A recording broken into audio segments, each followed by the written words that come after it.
Was there ever a point where the outcome of the war was not predetermined? I suspect they could have taken it, is the truth of the matter. There's no attributable record of us saying that. Hello, it's Al Murray here from WW2 headquarters.com with a question from Graham Knowles, who said, did Lady Astor call the lads in Italy D-Day Dodgers? My uncle landed in Sicily in Salerno with the 8th Army. The common thought by them was that she did. Well, she didn't. That's interesting. There's no attributable record of her saying that.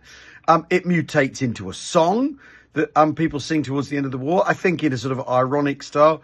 We're the D-Day Dodgers out in Italy, always on the vino, always on the spree. So it's Lily Marlene, 8th Army Scroungers and their tanks. We live in Rome among the Yanks. But the thing is Lady Astor then becomes this sort of magnet for, you heard what they're saying back home. So no, she didn't say it, but the fact that it sticks, the fact that rumour can be more powerful than any attributable quote, shows you how people's imaginations work. So, Dave Doherty asks, how easy would it have been for the Axis forces to take Malta in 1941 or 1942? Well, I'm not sure. There was a plan.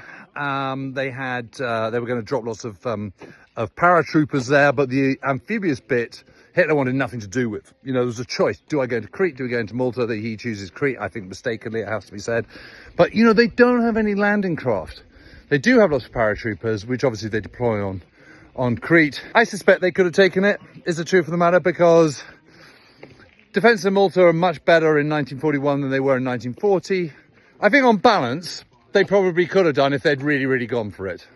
And it would have saved them a whole load of headaches, because Malta, strategically, is far more valuable to the Axis forces than Crete ever was. It's Al Murray here from WW2 headquarters.com with a question from John Chigoning. Was there ever a point where the outcome of the war was not predetermined, or was Allied victory inevitable? And if not, when not? When was it? Well, I think James and I would say that probably the moment where things could have gone very, very, very, very differently is the halt order. May the 24th, 1940, when Hitler decides to stop the panzers on the canal line outside Dunkirk.